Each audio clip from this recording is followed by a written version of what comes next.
Olá, queridos! Mais uma vez nós continuamos aqui com essa série e estamos passando para vocês a respeito do Apocalipse. E nessa nós paramos na anterior, na verdade, falando sobre os galardões. Mas tem um terceiro lugar que é muito importante nós sabermos, que é o lugar da herança, o lugar do filho. A Bíblia diz aqui em Romanos capítulo 8, versículo 16, diz assim, vamos começar do 15. Porque não recebesse um espírito de escravidão para viverdes outra vez atemorizados, mas recebesse um espírito de adoção, baseado no qual clamamos, Abba, Pai. O próprio Espírito testifica no nosso espírito que somos filhos de Deus. Ora, se somos filhos, somos também herdeiros, e herdeiros de Deus e co-herdeiros com Cristo, e que se com Ele sofremos, também com Ele seremos glorificados. Olha que coisa maravilhosa! O Senhor está falando aqui para nós que nós somos herdeiros. Lógico que vai ter condições para sermos herdeiros. A Bíblia diz aqui em Apocalipse, no capítulo 21, verso 7, que ao vencedor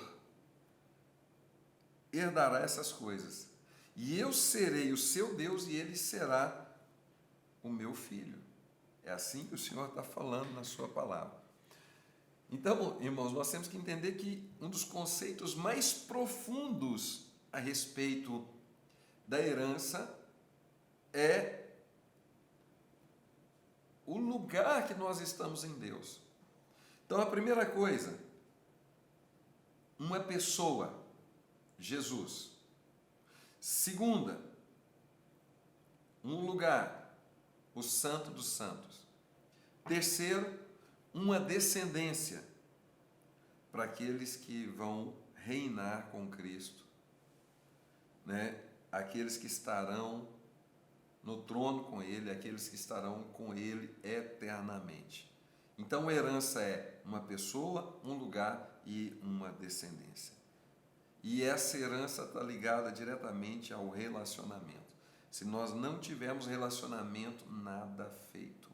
Por isso é importante que nós busquemos a Deus de todo o coração, oremos, jejuemos, busquemos viver uma vida de santidade diante dEle, neguemos o mundo, né? E o Senhor diz em Hebreus, no capítulo 12, versículo de número 14, segui a paz com todo e a santificação, sem a qual ninguém verá o Senhor.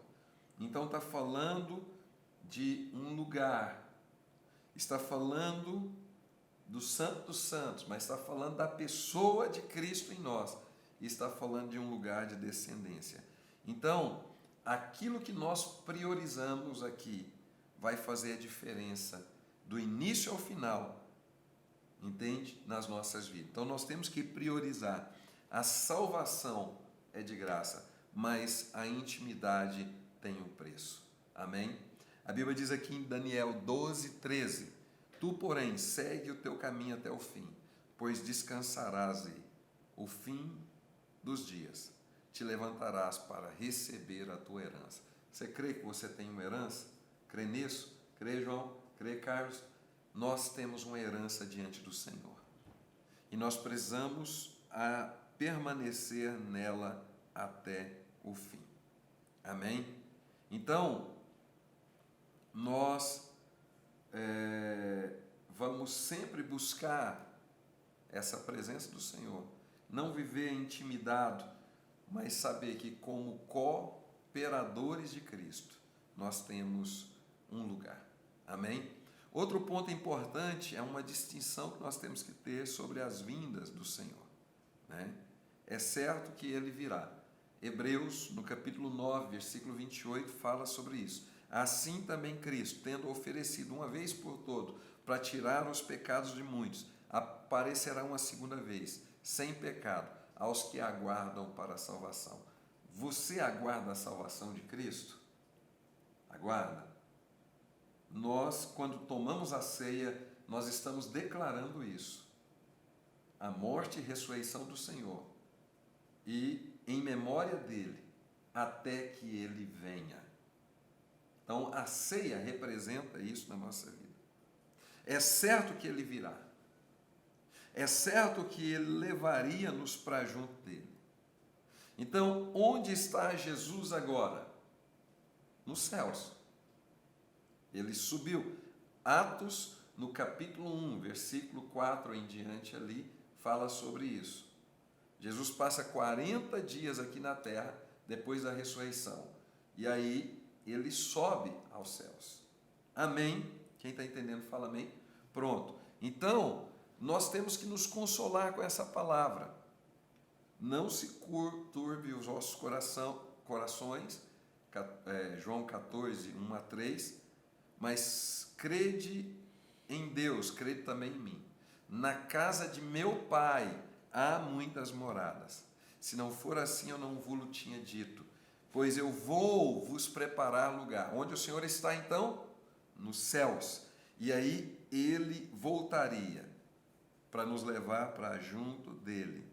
Para onde ele estiver, nós estamos também. Então, a segunda vinda, ela tem dois aspectos. O primeiro é invisível, que é o arrebatamento, ok? Esse aspecto aqui, ele está correlacionado no capítulo 4 de Apocalipse. Quando nós olhamos aqui, o que o Senhor está falando de forma bem prática para nós? Depois dessas coisas, olhei, e eis que não somente uma porta aberta no céu, como também a primeira voz que ouvi, como de trombeta ao falar comigo, dizendo, sobe aqui. Entende? Então, essa visão de João demonstra exatamente o momento em que a igreja será arrebatada. Entende? Esse aspecto é invisível, as súbitas. Depois nós vamos entender sobre isso, sobre arrebatamento, tá? Mas vai ficar claro para vocês que o primeiro aspecto é invisível. O segundo aspecto é visível, é muito diferente e está ligado ao capítulo 19. A segunda vinda é a partir do capítulo 19. Por isso que há uma confusão. Então tem duas vindas do Senhor? Não tem duas vindas, tem uma vinda, que é o capítulo 19, quando ele vem. Quem é essa? A Bíblia fala lá em Cantares 6, ok? Quem é essa que vem como um exército com bandeiras? Né? Lá a Cantares 8 também fala assim, quem é essa que sobe do deserto encostada ao seu amado? Há várias referências que vai falar sobre isso. E Apocalipse, no capítulo 19, a partir do verso 9 ali, nós vamos lendo e fala sobre as características de Cristo vindo num cavalo branco e um exército com bandeiras. Aí é a vinda de Cristo. Mas nós já estamos lá com Ele nos céus, porque nós fomos arrebatados no início da grande tribulação aí, entende? Pronto. Então, esse aspecto é as claras, todo olho verá. O primeiro é num abrir e fechar de olhos, aspar, harpazo, né? Ou tirar subitamente. Então, isso é muito importante nós compreendermos na presença do Senhor, ok? Dentro disso, a igreja, dizendo isso, a igreja até hoje ela inibe a ira de Deus sobre a terra diretamente, inclusive com a manifestação do anticristo, conforme aqui diz 2 Tessalonicenses 2,7, com efeito, o mistério da iniquidade já opera e aguarda somente que seja afastado aquele que o detém. Então, a igreja ainda está inibindo a ação do anticristo. Depois que a igreja sobe, iniciará o tratamento final com a humanidade. Entende? Com os judeus. A Bíblia denomina isso de grande tribulação, que é a destituição dos demônios, a tomada da posse, o período que ele vai haver uma bagunça aqui e o estabelecimento do milênio. Será muito difícil esse momento da humanidade, muito complexo. Então, é importante que nós trabalhemos, é por isso que nós estamos insistindo tanto em arrependimento, confissão de pecado, santidade, santificação, relacionamento com Deus, altar. É momento de nós enchermos as nossas taças, é momento de nós termos azeite nas nossas lamparinas, para nós não sermos pegos de surpresa. A metade fica, a Bíblia fala, 50% sobe, dois está no campo, um vai e outro fica, dois está na cama, um vai e outro fica. Isso, irmãos, faz com que os nossos corações entrem em tremor e temor diante de Deus, para que nós guardemos a preciosa salvação, mas também busquemos a intimidade profunda para nós estarmos com Ele no dia glorioso. Então, nós estamos desafiando você a permanecer firme, inabalável. E o aspecto da vinda de Cristo, eu acredito que você compreendeu, e o aspecto também da descendência. Nós temos uma descendência celestial, mas ser herdeiro também implica em responsabilidades, consciência de filho e cuidar das coisas do Pai. Amém? Então, agradeço você por ter ficado até o final conosco. Nós voltamos num próximo estudo falando sobre as 70 semanas, para você compreender historicamente e também profeticamente o que veio e o que está por vir por esses dias. Um grande abraço.